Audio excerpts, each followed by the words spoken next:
Ramming is the best strategy in Sea of Thieves. You say ram strat, I say best strat. To the new player, figuring out how to maneuver your ship can be challenging. The game's tutorial gives you all the tools you need to set sail, but you're never really taught just how much sail length or wheel spins can affect the outcome of what happens, or that catching the wind increases your ship's speed. The angle of the cannons and the speed and direction of travel determines where the cannonballs actually go.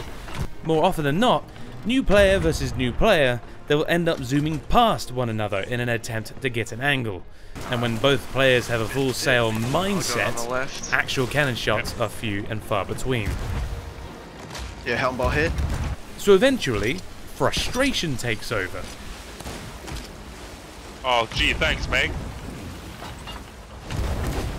What way to unleash the beast inside of you and truly let the other pirate know who's boss with a bit of good old-fashioned ramming.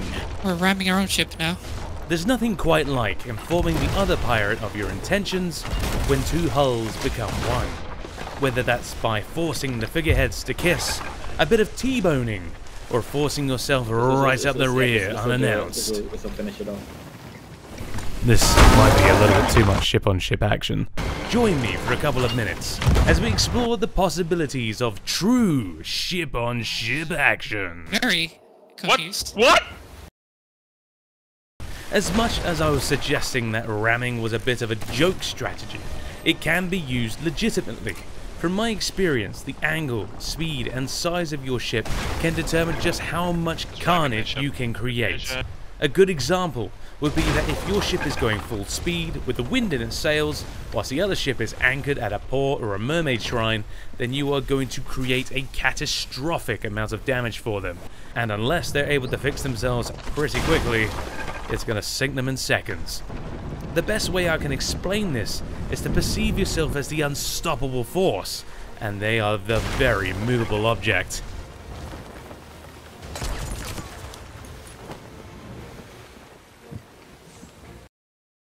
If you want to experience what it's like to be the prey of this incredible tactic in the game, then I highly recommend paying a visit to the skeleton ship battle, the one that tends to spawn near Reaper's hideout as a ship cloud in the sky.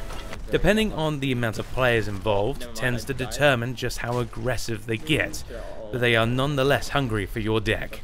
Aptly equipped with what looks like to be a kraken skull on the bow of their ship, they can catch full speed without any requirement for the wind. And before long, your sloop is being engulfed by this wooden mass. You're panicking by flinging your balls into the mouth of this monster's skull, and it's taking you along for the ride, ever increasing the size of the holes in the side of your ship. Despite how good the ram strat is being performed by the skeleton ship, I highly recommend against ramming them yourself. Unless you have an anchor ball or someone to kill their captain repeatedly so they lose control, the skeleton's ship tends to gain momentum far faster than your average player ship, and more often than not, making you far worse off in this scenario. Oh, they're right. Oh, they're inside of us. What the fuck?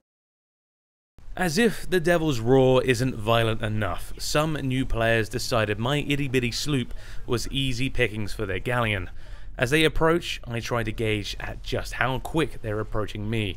Full sails, they had the upper hand of speed. As I get to work, taking advantage of the fact that they are coming at me without much control, they start sending boarders to pry me away from the cannons.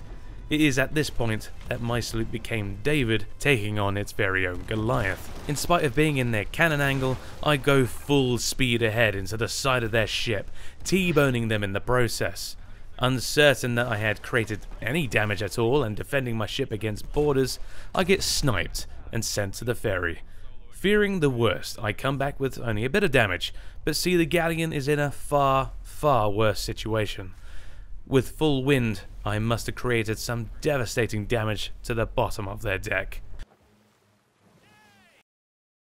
A lot of the times, ramming is used against innocent bystanders. Everyone is normally fair game in the high seas, and if you've left your ship unattended, or not been diligent enough to scout your horizon before lowering your anchor, that's on you. The risk of the Mermaid Shrine is ever present. If you've been down there that long and no one has bothered you, then you're using up any residual karma you had left. Me, well, I try to announce my approach with these things, normally saying something along the lines, "You can't park there, mate," or "Beep, beep, ah, crap, sorry, I hope you got insurance." That being said, not everyone is able to appreciate that as an excuse. Sometimes I do find out with the effing around, and sometimes they come back with a bit of vengeance. Ramming people is also an excellent tactic for boarding, especially if you outnumber the enemy 2 to 1. Your crew is able to lock them down, lower their anchor, and make your foe an ample bullseye just waiting to be struck. It is really an effective tactic and terrifying experience when you're witnessing it happen from the inside. There we go. Oh, we're right next to it again. Take their ship. Take their ship and ram it into a rock. In Hourglass, it can throw some people off, but I wouldn't necessarily recommend this as a strategy. The most common playstyle, solo or otherwise, is to peel away from the center of the battle and then curve it back into a slight rotation so that you can get a decent cannon angle whilst also rotating inwards to maintain that angle. Should they match your speed or angle as well, you just fire away happily. Dude, what? You're not supposed to be on my ship. If you decide to go full speed into them, the likelihood is that they'll take out your mast before you can get close, turning you into a cannonball pincushion. But when it works, the race is on. Yep. I'll board them.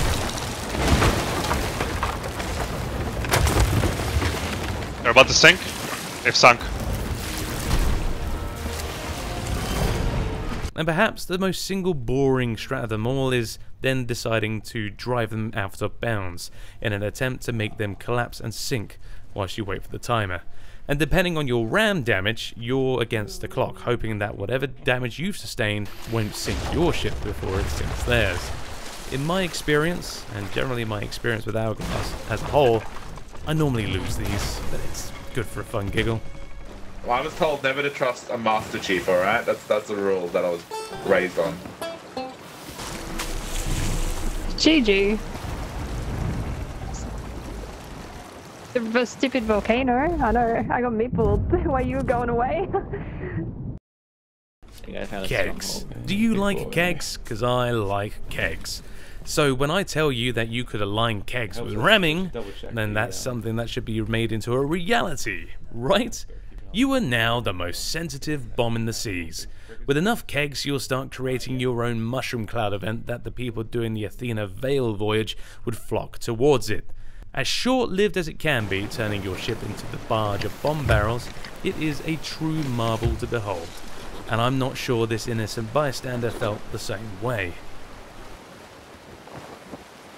I shall light this holy keg, release its cleansing flame, and burn apart to the divine and beyond. Oh my god. I think it's done though. There's no way we recover this shit. So there you have it. A short video on why ramming really is the best strategy. Some may even go as far as to say it's on par with kegs. Jury is out on that one, but it's definitely fun. Oh, they're right. Oh, they're inside of us.